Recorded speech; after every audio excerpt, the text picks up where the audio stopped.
Alright guys, before we get into the podcast, let's get through the rigmarole first. Remember guys, this podcast posts each and every single Wednesday. The first segment of the show, we go through all the Dolphins news you need to know about. The second segment of the show, we discuss the state of the AFC East. The third segment of the show, we highlight all the players you need to know about on game day. And the fourth and final segment of the show, we go through the Miami Dolphins fan Q&A. So this first news story, Kirk Cousins might be a Dolphin in the 2018 season. Could the Miami Dolphins really have a new starting quarterback next season? And could it really be the guy who is most famously known for shouting into a mic camera? You like that. If you guys hear something in the background, it is construction going on near my house. According to ESPN.com's Mike Sando, Kirk Cousins could be wearing an aqua uniform next season, who had some familiarity with Adam Gase's offensive system and signed a one-year, $10 million deal. If Cutler continues putting up the numbers like he did through the first 6 weeks of the season, the Dolphins are last in the NFL in total points and points per game. Well, in NFL in total offense and points per game. It's not far-fetched to think Miami won't re-sign him. Tannehill signed a 6-year, $96 million contract extension in 2015. He is set to make a $9.8 million in 2018. Quote, this is from the ESPN reporter, quote, Coach Adam Gase might prefer what he already knows in Tannehill and or Cutler. That is the impression league insiders had as the season was getting underway. But the Miami's offense is stuck in neutral. Options could change. Sando wrote about why Cousins could work in Miami. Tannehill did get the Dolphins on the cusp of the playoffs. Then when he went down, backup Matt Moore finished the job. Tannehill and Cousins have been in the NFL for 5 years and are looking at their career stats. The Redskins quarterback edges out the Dolphins quarterback. Cousins' completion percentage is a 65.9%, while Tannehill's is a 62.7%. Cousins' touchdown interception ratio is 1.77, and Tannehill's is just 1.61. The quarterback rating, Cousins 94.6 to Tannehill's 86.5 in average yards per game, which is Cousins 262.3 and Tannehill's is 239.7. All right, so my opinion on this report. So just because we just talked about the stats and comparing the career numbers, I think it's 100% skewed. If you think of where Kirk Cousins' career was and what he had to what he grew up in, what he really took on as the Redskins quarterback, obviously he had his ups and his downs, but he's always had a really good offensive line. He's always had a good supporting cast. He's always had Jordan Reed. He's always had,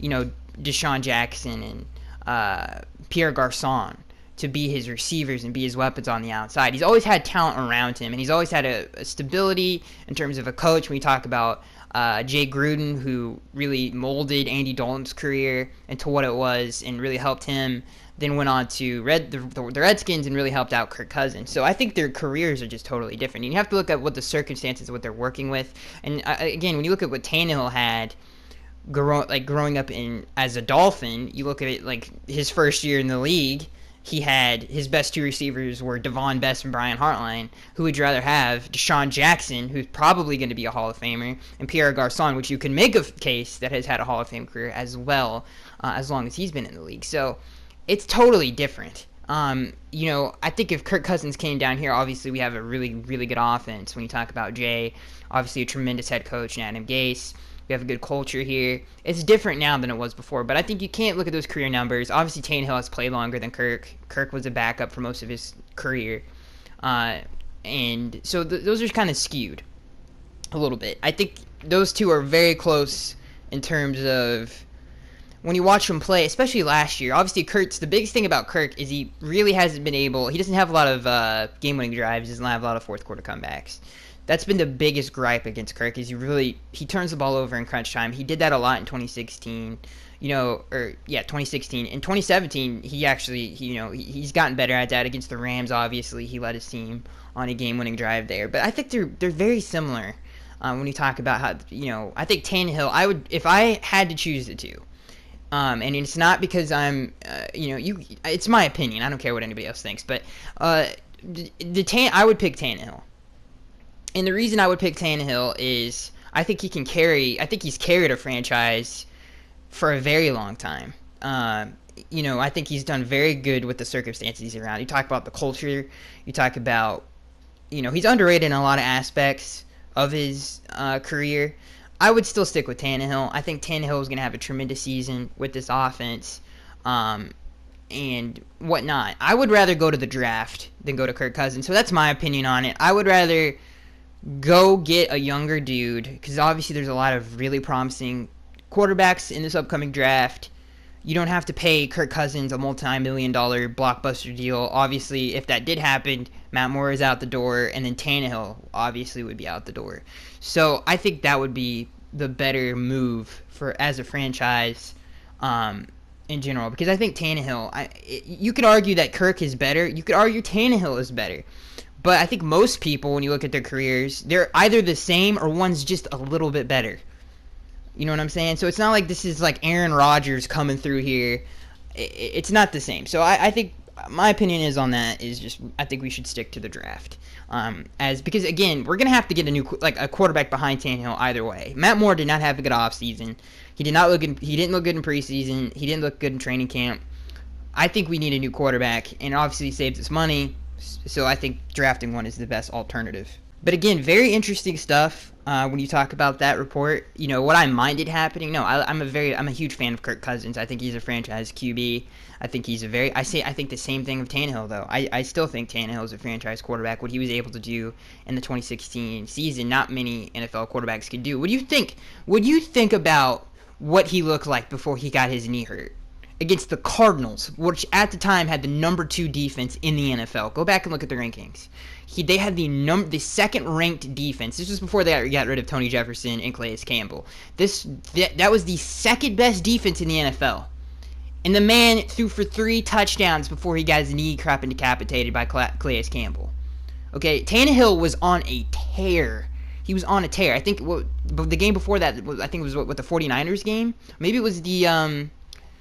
Was it the Ravens game? I can't remember what game it was, but he was on a tear. The entire team was on a tear, but him especially. You think he would have went to New York after that and not done at least what Matt Moore did, or if not worse, against that Jets team was all over the place at the time. You know, they were just not having they were not believing in their coach's message and all that other stuff. That locker room was torn apart, and we obviously took advantage of that. Tannehill would have done the same thing. I don't know why I got ran by Tannehill, but I love them both. I love Kirk Cousins. I love Tannehill. I would pick Tannehill, and I don't think it doesn't really matter because I think they're both very similar.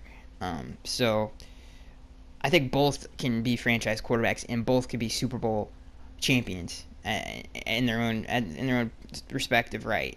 I think you can win a ring with both of them on an NFL roster. So it is very interesting, though. I mean, if it did happen, I don't think many fans would be upset about it. Because Kirk Cousins is a proven commodity. He's a very good quarterback. If that's the road we went down, I don't think it would be a bad one.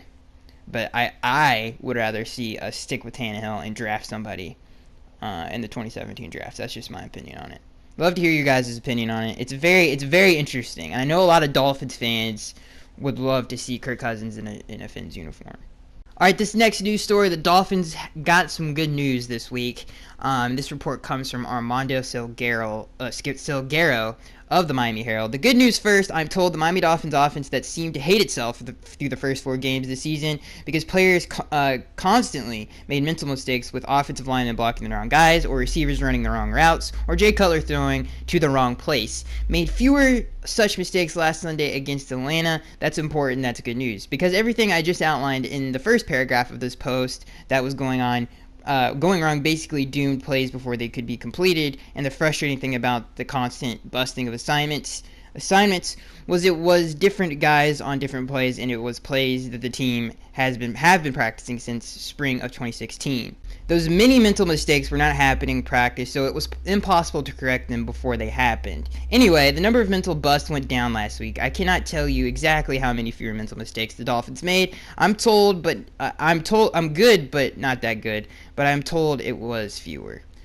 So all hail fewer mental mistakes. Dilly. Oh, God. Now the bad news, the Dolphins still had 5 dropped passes, as I told you Tuesday in this post, and that hurt efficiency and productivity. To be clear for everyone, every team has drops during games. That's a given, but the Dolphins are among the league leaders in dropped catchable balls. And when you were among the league leaders of dropped catchable balls, you are costing yourself yards on the catch and yards after the catch. You are also costing yourself first downs. So drop passes is a thing for the Dolphins lately. is a focus. It's probably been a focus for a while, but best I could guess, but I didn't know it until lately. Miami Dolphins quarterback Jay Cutler talks about the Dolphins' come-from-behind second-half victory over Atlanta Falcons, but says the team can't lose sight of their upcoming game with the New York Jets. Once the Dolphins improve their pass-catching and assuming they continue to get better in carrying out their assignments, then the offense will begin to hum a much more productive pace. And that's important because although 20 points felt like an infinity for the Dolphins on Sunday, it still is not good enough for a team hoping to be playoff relevant. Think 24 points per game as a more acceptable scoring average for lower playoff seeds. Higher player seeds are typically in 27 to 30 per game range. Anyway, I make a point of the drop passes again because it will be important for the Dolphins if they hope to beat the New York Jets on Sunday at Hard Rock Stadium. The formula for beating the Jets is pretty simple. Keep them from hitting the quarterback, frustrate them. They're not getting to the QB because they are a younger team on defense, and voila, you have points. If you watch the New England Patriots tape against the Jets from last Sunday, you saw quarterback Tom Brady take 38 dropbacks, and he was sacked 0 times, and he was hurried once. That's it. The Patriots, you see, have an older quarterback that don't want people hitting him, so do the Dolphins. And the Patriots use the quick pass game to frustrate teams like the Jets because they can't get to the quarterback before the ball is out. The Patriots use a lot of flares and hitches and slants. They get rid of the football quickly. It's the reason running back James White was targeted 7 times. Yes, the Patriots had a 42-yard completion to Brandon Cooks, but that was their longest pass of the day that actually traveled a long distance in the air. The 33-yard touchdown pass from Brady to tight end Rob Gronkowski, safety Jamal Adams fell down, and Gronk was basically left to run to the end zone. My point is, Patriots didn't allow the New York Jets 7 to become a factor in the passing game, other than to cause linebackers to defend the passes. They kept the pocket clean for Brady. That is what the Dolphins need to do for Cutler. And it is where I point out the Dolphins do not have a James White type player, or a Deion Lewis for that matter. It would be good if Kenyon Drake could develop into that guy that he had. He had one play on Sunday against the Atlanta Falcons on offense. He made a mistake on that play, and that was it for him. Damian Williams got the rest of the third down back action, catching all 3 of his targets for 14 yards. The point is, for the Dolphins want to avoid another disastrous loss to the Jets. Can you imagine getting swept by the Jets? They have to keep the pocket clean for Cutler. They yielded 3 sacks in the first meeting between the teams, and Cutler was hit too many times to be comfortable. Yes, they throw quick passes. Yes, that was the perception the Patriots put on tape. But they must protect the passer long enough to throw, long enough to throw them, and catch those passes as well. So, that just basically is breaking down what the Dolphins need to do better to have success against the Jets. And there were little nuggets in there, here and there, in that report. Obviously, the Kenyon Drake thing is a big deal. For some reason, Kenyon and Adam cannot get on the same page. Adam is this has been since his rookie season. Kenyon always busts. He always messes a play up. He never does what he's supposed to do. But, I mean, when you look at, even on that Bills touchdown run, that was completely Kenyon Drake's instincts. That was not obviously the play wasn't that wasn't the design of the play, him, going up the middle, and there's nothing there, him going all the way back out for a touchdown. But him and Kenyon have always had this thing. He just doesn't trust him enough. And I think he needs to let him be him. It's very similar to what, you guys probably have heard this story a million times, but when Don had Mercury Morris in the 1970s, he was very, very similar. He never did the right thing, but he allowed his talent to shine on the football field. He just got on the football. He just eventually had to give up and just let Mercury be Mercury. I think the same thing with Kenyon. He needs to get the ball in his hands. He's too dang talented not to. I don't care if he messes up assignments. Don't put him out there on 3rd down when you need a first down then. Obviously, that's crucial for a quarterback to know where your receiver is. If he's running the wrong route, it's probably going to be a pick. But put him out there on 1st and 2nd down, let him run a dang play, and put the ball in his hands. You know what I'm saying? This man's too dang talented not to have the ball in his hands. I know that, again, he messes things up. He's not in the right assignments.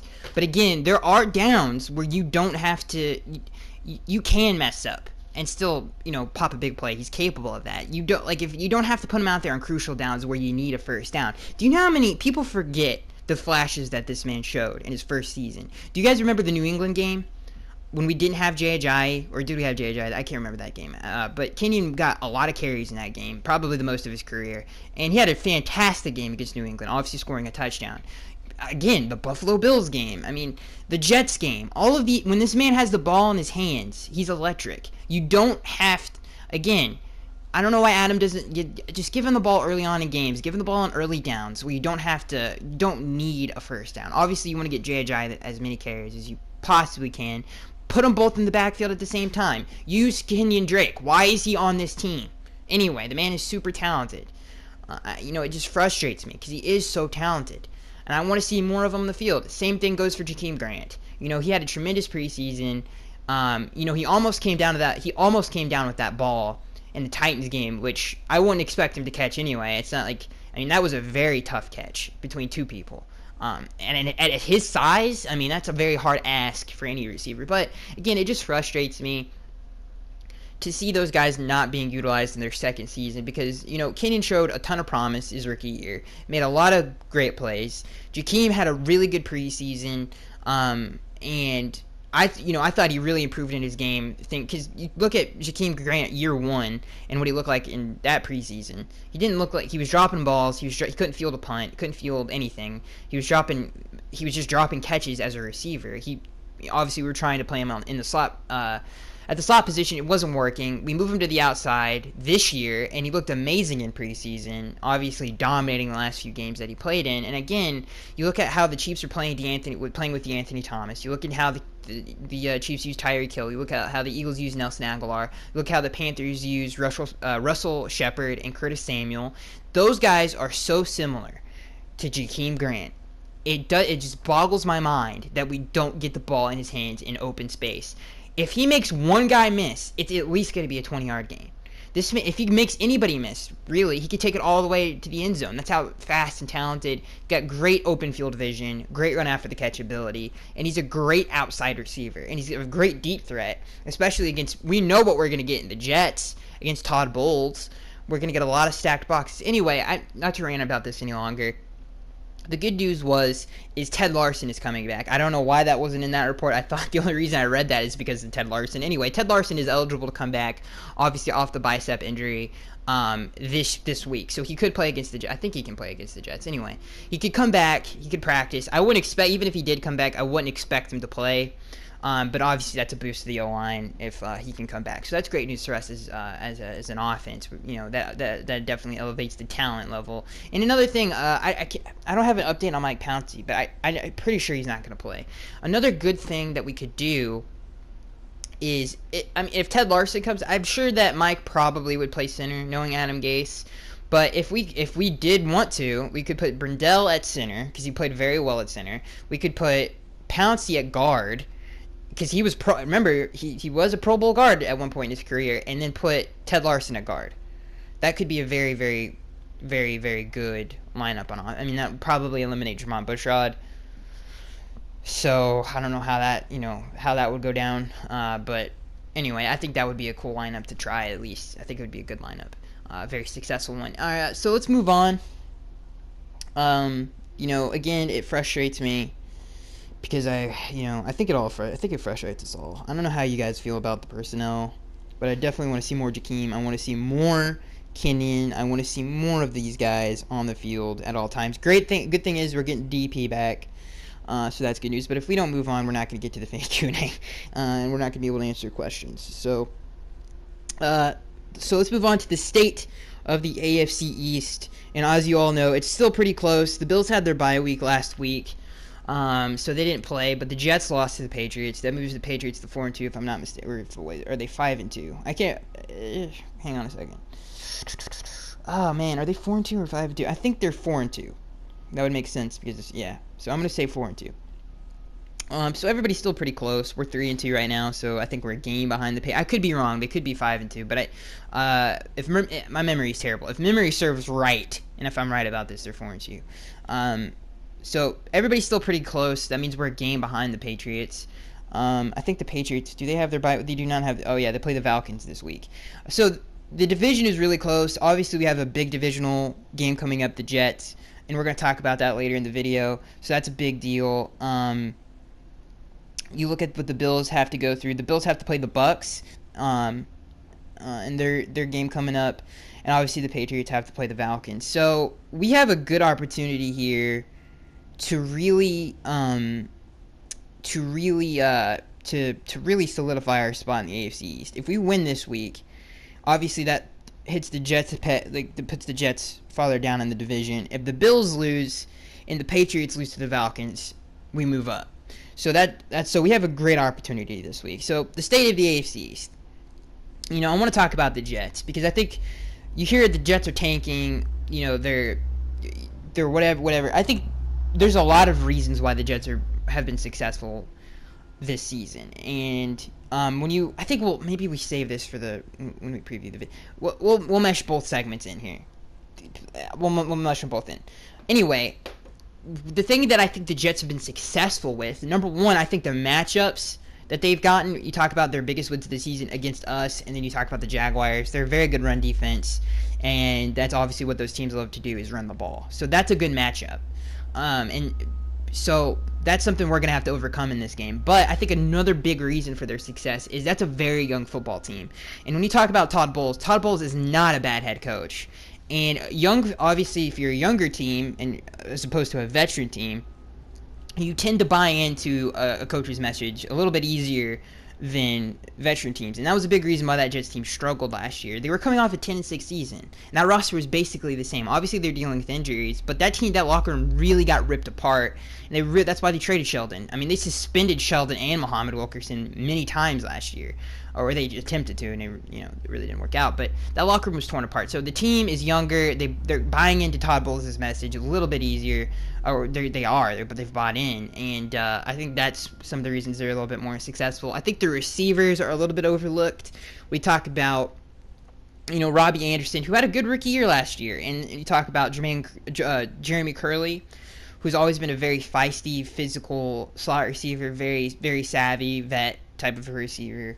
And you talk about Jermaine Kearse from Seattle, who I didn't think was going to have a good career in New York because of the quarterback play. And I thought Russell Wilson, some of Jermaine's biggest highlights were just Russell fitting it in there. So I thought he would struggle there. But believe it or not, Josh McCown is having a good season in New York. And I don't think many people would have thought that, especially with the team around him. But yeah, I think it's just a young football team buying into their coach's message. Todd Bowles is a very good head coach, very good defensive coordinator, very good defensive mind. I think the receiver is a little bit underrated. I think Robbie Anderson is a legitimate receiver in this league. I think he's a good receiver in this league, and I think people overlook him. Not a lot of people know about him. As Dolphins fans, we know about him. If you watch a lot of AFC East games, you should know about him. He had another big game in against New England, and he had a very big game, and same thing with Jeremy Curley as well. So I think the receiver core is a little bit overlooked as well. But I think it's a young football team buying into their message. I think they have a very good run defense, and I think that's why you saw some of their bigger wins of the season. But this Jets team is very beatable. I'm not trying to talk smack or anything like that, but you look at their team and some of the things that they still struggle with. We'll get into that later, but I think that is the reason why they've been so successful. When you look at some of the other things in our division, you talk about the Patriots, and some of the things that they still struggle with. You talk about their win against the Buccaneers, and you talk about their win against the Jets. I think their defense is going to struggle the entire season unless Bill makes some kind of crazy trade to get a pass rusher, or get a little bit more athletic on the defense. I think their linebackers are slow. I think Kyle Van Noy is not a good coverage linebacker. I think he's starting to convert back to what he was in Detroit. I think their defense is just slow all around. It's not as fast as it used to be. For some reason, they're not very cohesive in the secondary like they normally are, so they play a lot more zone than they usually do. So I think that affects them a lot. And I think the pass rush, I think they can't play as much man is because they're not getting to the quarterback as fast without blitzing. So I think those are some of the reasons the Patriots are struggling. They just don't have a dominant pass rushers. Trey Flowers is a good player, don't get me wrong. The rookie, Kendichi, I can't remember his name right now. Probably couldn't say it right anyway, but he's a decent player too as well. So I think the defense is struggling. I think their defense is going to struggle all year unless they do something crazy.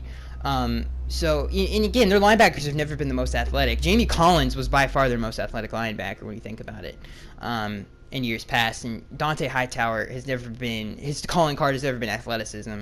Man's never had a pick in his career. So that defense is definitely slower than it was a year ago. And I think the reason they can't play as much man is because they can't get to the quarterback as fast. Not only that, but I think Malcolm Butler, for some reason, isn't having a good year.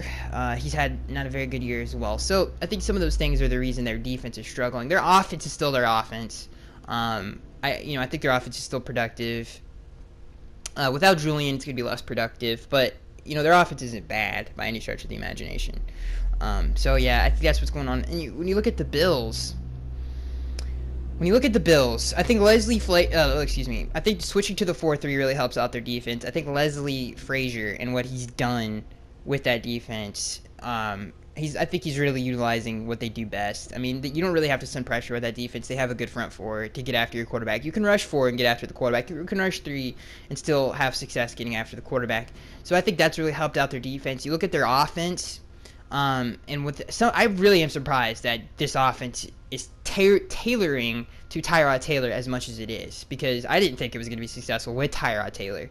I think he's really done a good job in that offense as well. But, some things that they still don't have a weapon on the outside. Jordan Matthews has been good for them, but he can't really stretch the field. Zay Jones has been good for them. He can stretch the field, but he's a good one-on-one guy. But he's not a good speed. He's not a speed guy. So that's some of the things that they struggle with. I think their offensive line, and again, some of their skill positions, they're going to struggle with that. I think if you stop the run, then you cannot really take advantage of that offense. That's the state of the AFC East right now. I think it's anybody's game. Obviously, everybody in the AFC East right now has a very good record. You talk about the Jets, they're 3-3. You talk about the Bills, they're 3-2. Talk about us, we're 3-2. And you talk about the Patriots, which I assume are 4-2 at this point. So if I'm wrong about that, I'm sorry. So all right. So let's dive deep into this. Let's get into the highlighting the players you need to know about on game day. And this is a very big week. Obviously, like I just pointed out, we could really make a move in the AFC East this week. So it's very important that we play our best this upcoming Sunday. So I think when you look at what the Jets did to us last week, the last time we played them, again, we wanted to run the football. We couldn't do it. And we couldn't do it last year. We at Hard Rock Stadium though we rushed for 100 yards, but it was like banging your head against the wall, and then we finally broke through. It wasn't easy. And then at MetLife we really couldn't run the football, and we had to rely on Matt Moore's arm in that game. And a very big explosive plays to beat them and really catch them in zero man and stuff of that nature. So I think when you talk about this game, as Armando points out in the article that we read, I think that we have to be a successful passing football team. I think we have to get the ball out of our hands quick. Pass protection has to be good. We have to beat man-to-man coverage, because the Jets do play man-to-man coverage. You heard him point out they played man-to-man on with Jamal on Gronk. Obviously that didn't work out. He beat his man. So that's what this receiver core has to do. To be successful against this Jets team is make them pay and win one-on-one matchups. We have to do that. So I think highlighting some of the players that need to have big games, it's the receiver core. It's everybody. It's one of the players in the receiver core. We're gonna win this game if we on defense. There's different. We don't have to do this because we can win this game in different ways. Forcing turnovers is a big way we could win this game, but on offense, the big play has to come back in some nature or some form. We have to take advantage of big plays. That's what the Patriots were able to do. Obviously, that Gronk touchdown, that was a huge play. That Brandon Cooks play, that was a big play. When the Jets play zero man and blitz you, we have to make them pay for it. And we have to stand in the pocket and make a deep throw. We have to make a big play against this Jets defense because they're stingy. They're not going to give up a ton of yards short. And they're going to make you beat them one-on-one. And our receivers have to do that. We have to be a successful passing offense in this game to beat the Jets. We cannot bang our head against the wall and just keep trying to run and rely on the running game. We have to have a successful passing game. And you talk about what the Patriots are able to do. I'm not saying we have to pass it for 100 times in this game, but the passing offense has to be a presence in this game. If it's not, it's going to be a long day on offense. So the players I want to highlight for this game, And you talk about the players that made big plays the last time and were able to beat some of that zero man. Again, when you go back and look at the tape of that game, we just didn't get time. Like, there were people open downfield.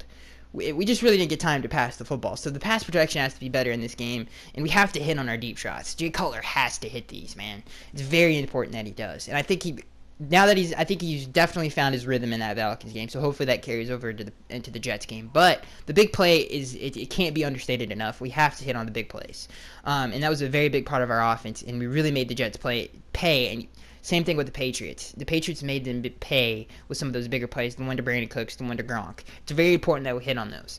And again, the passing. There has to be a threat of a passing game in this game. We have to be successful passing the football. So I want to highlight Kenny Stills. I think he's going to be a very important player in this receiver core, stretching the field. He's one of our bigger deep threats. I want to see more Jakeem Grant in this game, especially. Really, we're going to see a lot of stacked, eight man fronts in this game. There's going to be a lot of people in the box, so we have to beat them deep. And I would love to see Jakeem more involved in this game plan. Hopefully he is. So hopefully we see some of that. But I think Kenny Stills is going to be the most important one. He's going to get the most snaps, and he's our deep threat. So he has to beat somebody deep. Same thing with DP. Depending on how much we see of DP and how healthy he is, though, we'll see. But Kenny's going to be a very big part of this. He has to make plays downfield for this offense, and Jay Cutler has to make the throws. So I think highlighting, it's more than one person. It usually is when I talk about this kind of stuff. But the receiver core has to be man-to-man. It has to be zero man. Because when they bring the house and it's just zero man, beat us deep, and we're gonna come after you with our linebackers. We gotta take advantage of that. And you talk about again last year at MetLife. That's what we were able to do. So hopefully we can do that in this game at Hard Rock. Last time we played these guys, what we were not able to do and what we didn't do in that game is get turnovers. We did get a couple, but that was like when the game was kind of out of reach. It was a little too late. Our defense played well in that first half. I mean, they stopped the Jets on I think their first 4 or 5 drives, and they gave our offense good field position. We just couldn't capitalize on them, and we got off to a great start in that game. That's not what I'm worried about. The defense is going to be our defense is just great this season. Our defense is going to play well. It's just we need to get turnovers, and that's something our defense failed to do in last week's game. And just be better in man-to-man coverage. And we've been playing a whole lot more man, which is great because that fits our players more. I think maybe it's because we have a little bit more faith in Cordrea than we did Byron in that department. And so tighter coverage on the receivers is going to be a good thing. Getting in the passing lanes, jumping some of those outcuts. The Jets love running those outcuts.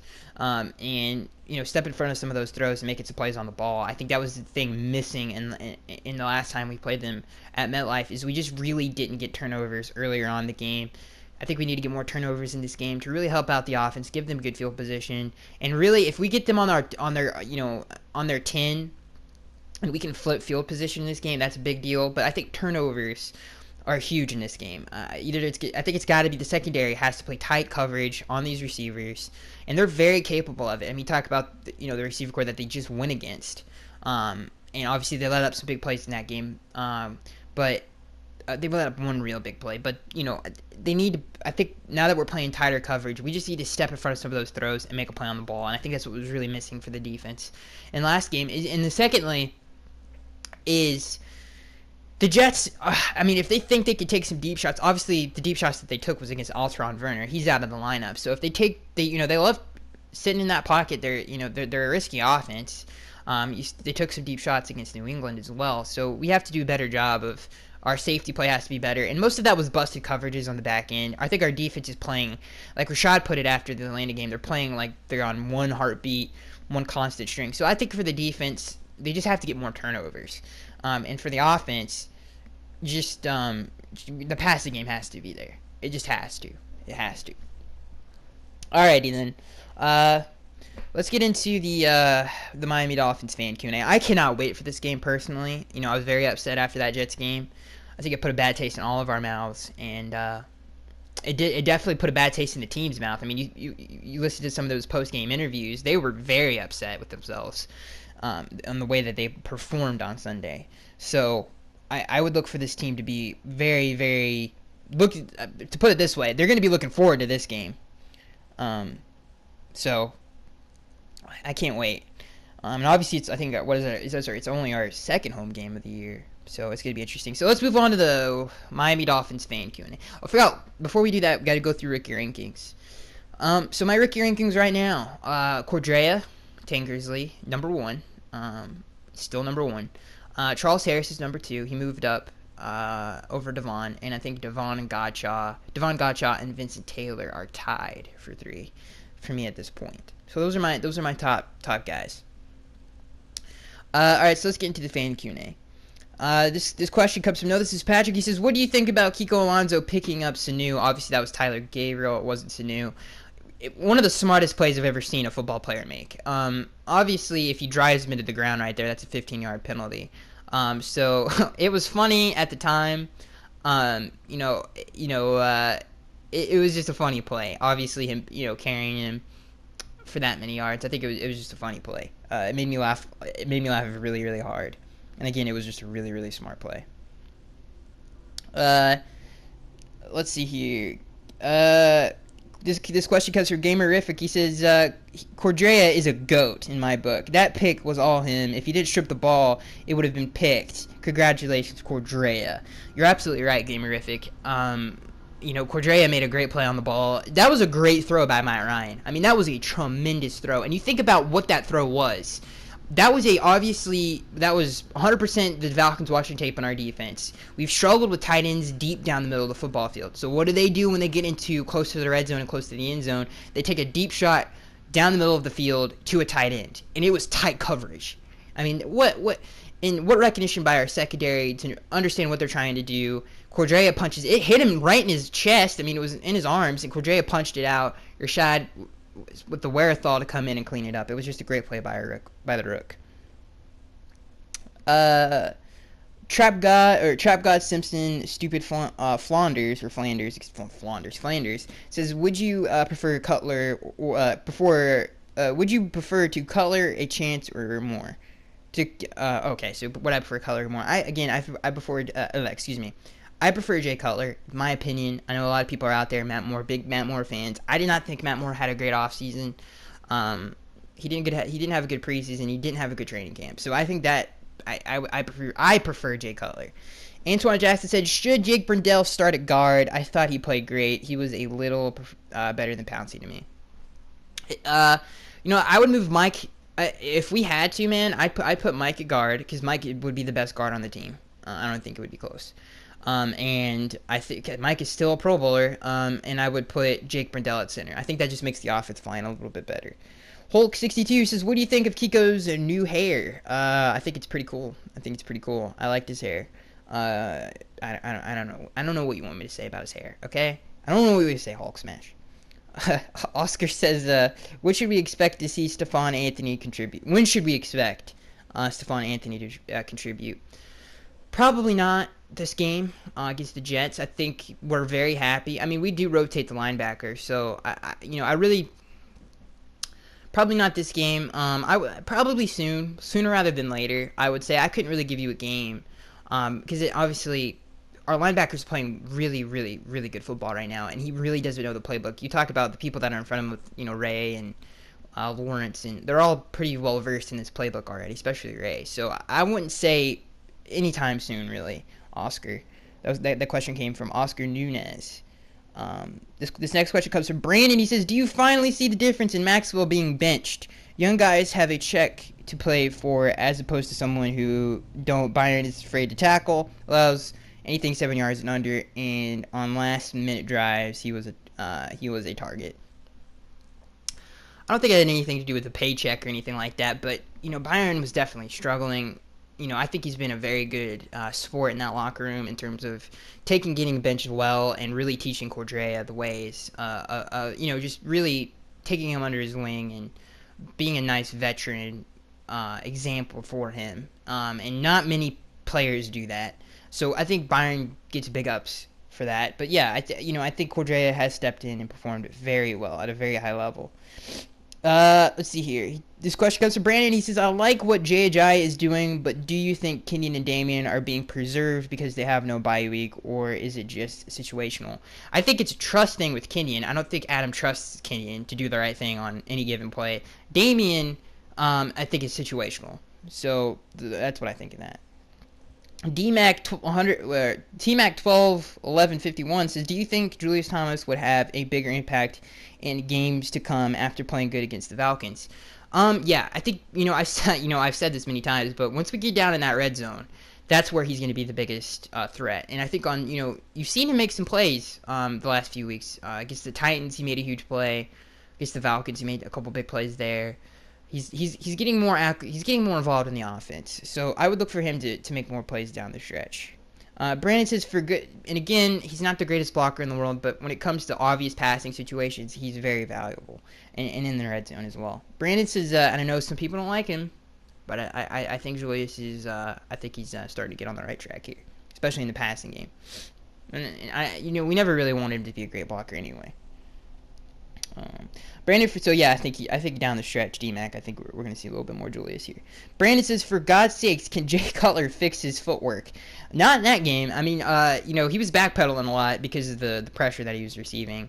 So you can't, again, you could criticize him for that, but if he stood in the pocket, took a shot, and made a down, nobody would have been open. So he was just buying time for his receivers to get open. It looks bad, but it is for a reason. Brandon says, is Jay Cutler really going to throw an INT every game? No. I hope not. I don't think so.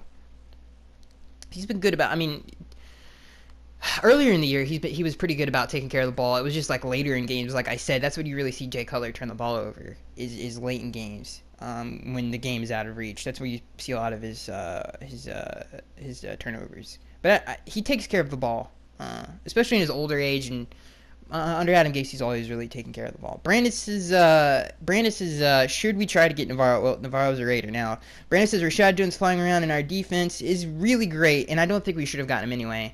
If you're wondering, I think our linebackers are playing fine. Brandon says, Rashad Jones is flying around in our defense, and he's really great. When TJ comes back, do you think we will run 3 safety packages? No. Probably not. I could see Matt Berg doing some crazy thing, putting a safety at linebacker maybe on third down, or something like that. I could see that. I could see something crazy. Matt Berg's a crazy man. He's very creative in his packages. Brady. Brandon says our run D is 4th in the league, and our pass is last, or so does that average out to about top 50. Wait, what? Our run D is 4th in the league, and our pass is last, or does that average to about? No, I don't think our pass is last at all. I think that's wrong. I don't know. I would have to look. I haven't looked at the stats in a while. I would have to look, but I don't think that's right. Brandon, somebody tell me that what our rankings are exactly in the comments. Brandon says JJ. I could be wrong, Brandon. You could be right. JJ confidently said. I don't think that's right. I'm getting off track. Brandon says JJ confidently said we got something for the Jets. Do I didn't know he said that. Do we really? Yes, I think the team is really upset. I don't know if we got something for him, but I think the team is going to play it with some serious passion. To put it in this upcoming game. They were ticked off after that. They were just as mad as us. Trust me. Like, if you watch the post-game interviews to that game, they were very upset with themselves. Brandon, this question comes to Brandon. He says, Cordrea had a huge break up at the end of, up the game that, he had a huge break up at the end, for the pick. Should he be our number 1 corner? He is one of our starting corner obviously already, so he's fine where he is. Brandon says, okay, so I think I was right about throwing our rookies into the fire. How great can our defense be with such young talent? That's the biggest takeaway, is that the fact that the defense is so young and has so many rookies on it, and it has a lot more room to grow, and they're performing at this level. I think what it is and why they've been so successful so early on is, one, a great culture. They were drafted into a really good building, a really good culture that wants to win now and wants to win a lot of games. Two, they were drafted into a team that had a lot of good vets on it that know how to win in this league, that know how to be successful in this league. When you talk about Cam Wake, Byron Maxwell, Nate Allen, they've all been a part of either been very successful by themselves or have been a part of on a very good team and have won games and know what it takes to win in this league and know how to be consistent in this league and know just how to win and be professional. And I think mixture of those three things are they were drafted into a great culture, great building that wants to win. Number two, they were drafted into a situation where there was a lot of great players on this like vet players like Andre Branch and Cam Wake and Sue, and then we talk about Rashad Jones and Byron Maxwell that know what it takes to be successful, and they really did a good job of bringing these young guys up. And three, great coaching. I think the coaching staff, you talk about we have very talented. The only unknown was really Matt Burke. We really didn't know what we were going to get, and he's been great. You talk about some of the other guys on that coaching staff. I think it's a mixture of those three things of why they've gotten off to such a great and fast start. So you can't say enough about the players in this locker room and what they were able to do and what they really passed down to these young players, and I think that's really allowed them to get off to a fast start. All right, so let's go on to the next question. This question comes from Georgie. That's not. It's Gorg. I don't know how to say your name. Philosa. You told me how to say your name last time. You said it was right. I can't remember. Anyway, wow, what a game. Was Tankersley performance? This question comes from. I'm calling you GF. Wow, what a game.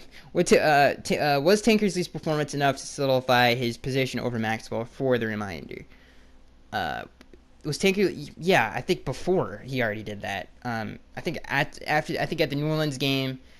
Was like, okay, maybe that was a fluke, and then you go to the Titans game, you're like, oh, that's not a fluke, that's legit. And then, wait, what was the game? Was it Titans game after the Saints game? Yeah, it was after the Saints game, so yeah. And then you go to the Falcons game, you're like, this is more than legit, he's a great player. Anyway, Fly Solo 420 says, Adrian Peterson got traded overnight. I had no clue he was a Cardinal and had one hell of a game. So why is it taking Stephon Anthony and Ray Maualuga so long to contribute or see on the field? I think, first of all, Ray Maualuga has played great for us. The thing about why Stephon hasn't is he just doesn't know the playbook. And on defense, you have to know the system. And when you have people ahead of you that know the system and that are good players, you're not going to get a lot of playing time. And I think Ray Maualuga has been a big surprise to the Dolphins or as an organization on how well he's played and how much he has left in the tank. And obviously he knows Matt Burke. Matt Burke used to be his linebackers coach, so there's familiarity there. Comparing those two to Adrian Peterson, I think is a little crazy. AP is one of the best running backs in NFL history, and he has that. He's just a freak of nature. Jacob B says, simple question. We read this in the fan Q&A. We went through this already. Matthew says, does this game raise your confidence in Jay Cutler? Answer that, yes, it does. Antonio Brown. This question comes from Antonio Brown, #84, #GOAT, #best receiver. What were you thinking at halftime watching the Dolphins offense as a unit?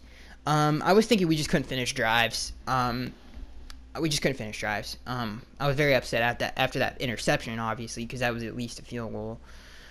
And we just couldn't finish drives. But I was very happy with how the run game was looking, and I was so happy at half that we didn't go away from it, and we really stuck with the game plan. And I think, that, again, props to Adam for that. Not many coaches do that. A lot of coaches panic in that situation. TR3MC says, do you think our offensive line had played better under the new offensive coaching system? Under the new offensive coaching system. The O-line.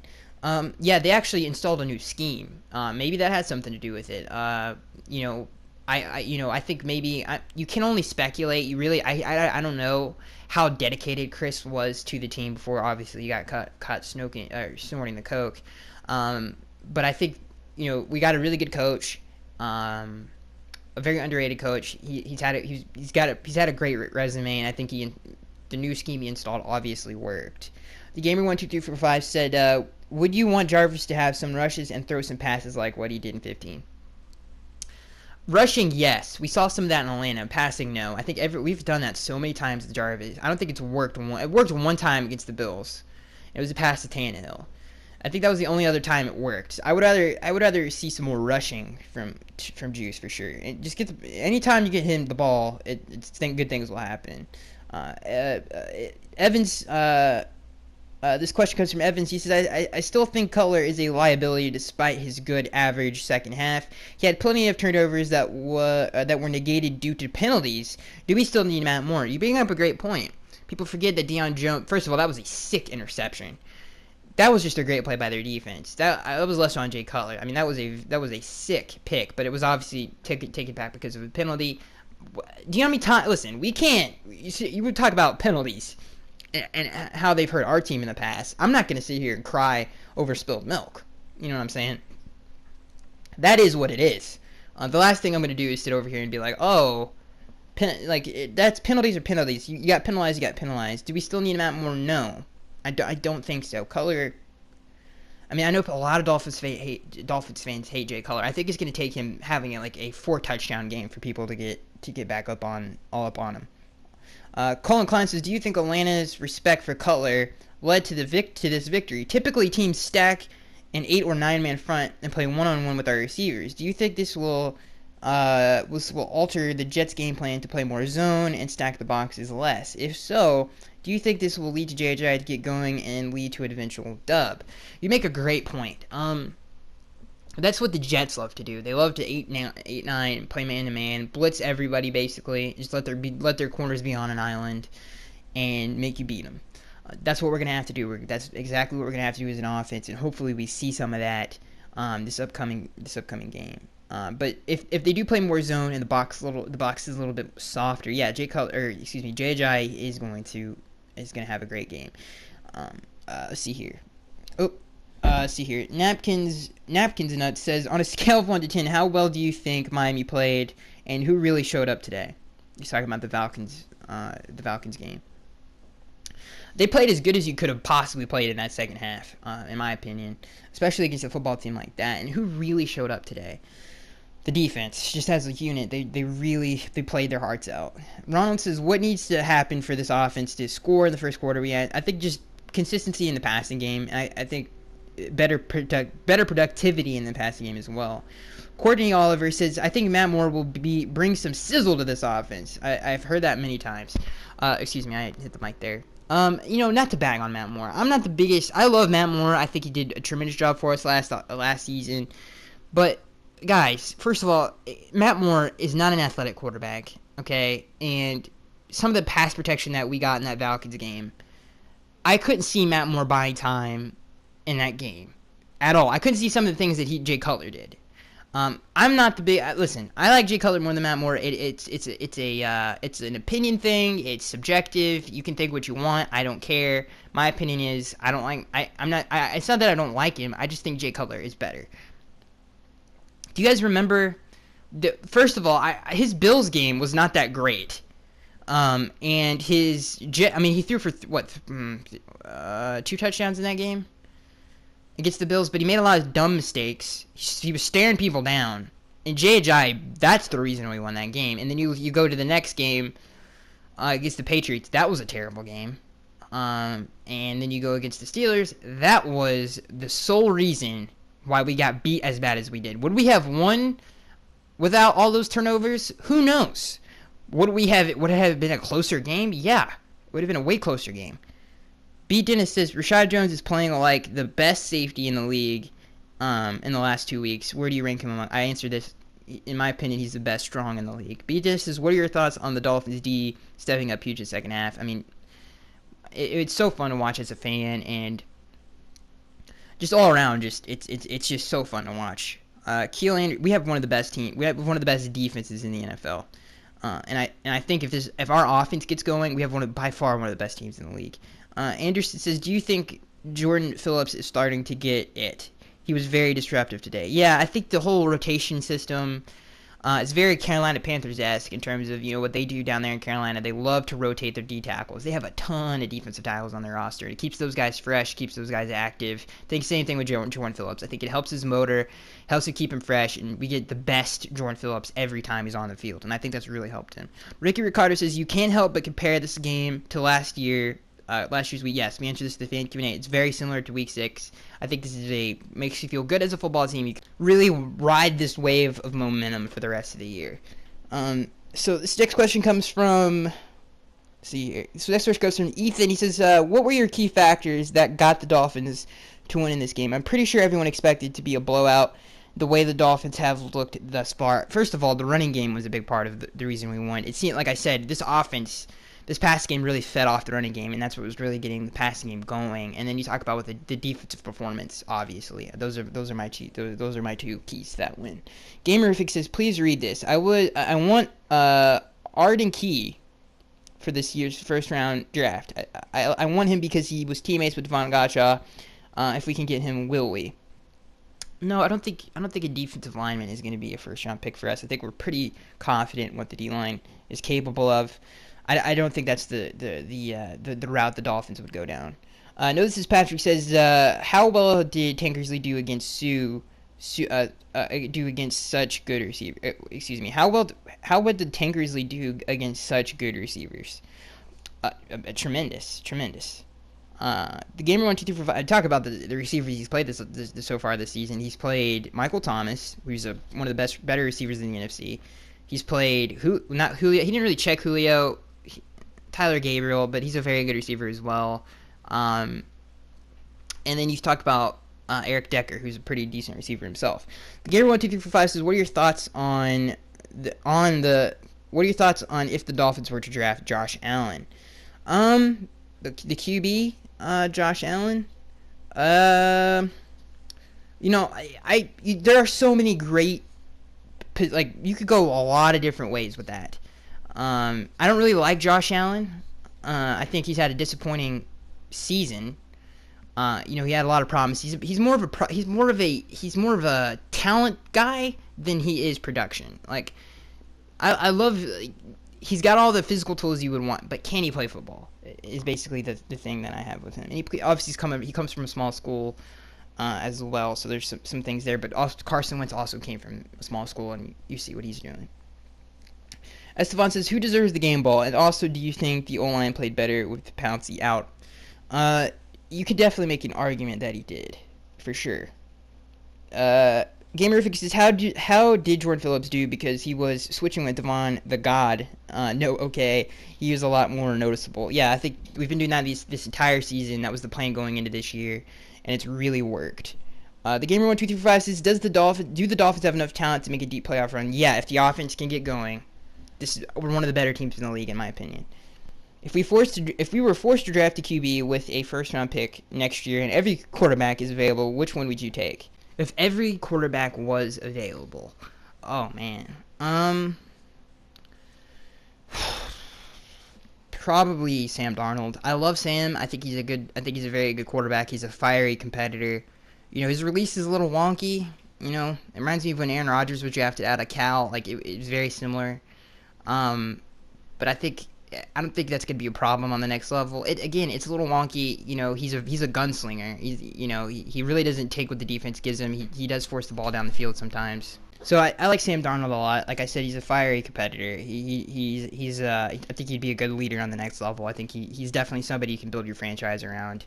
And I think as a quarterback, I trust him with my offense for like 10 years. I think he's got a lot of intangibles. And he's a good pocket passer, obviously. He's got some athleticism as well. I like him as a quarterback. So if I had to pick one, it'd be him. But I think, a lot of people like, I like Rosen. He has definitely some issues. But, you talk about the load that he has to do. That offense is him. They pass for like 50 times a game or something crazy like that. I think he had like 60 pass attempts against Stanford. That's insane. That's a lot to ask from a quarterback. Obviously your offense isn't working. So I like Josh Rosen as well. Let's see here. The Gamer says, how did Cordrea look? He looked amazing. Mad Gamer says, does Jarvis Landry look better? I think he's just getting the ball. Like, talk about the first 3 games. He was wide open in the end zone. Jay Cutler just missed him. So I think he's just getting the ball now. Mad Gamer, is Rashad Jones having a great season? Yes. Man Gamer says, does our defense look more alive? It's been this way this entire season. I really This defense is just playing great. Mike says, do you think we would play? C says, how do you think we would play versus the Jets next week? Do you think this game was a turning point? Yeah, absolutely. In terms of it just gives our team confidence. Now this Patrick says, how much of and we're going into that Jets game with a lot of oomph.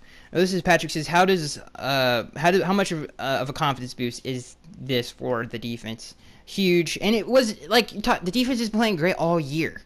They believe that they can dominate. And after the Titans game, they were talking about that. After the Saints game, they said how confident they were in themselves. And the last comment is from Gamerific. He says, "Let's go." That was right after the Falcons win.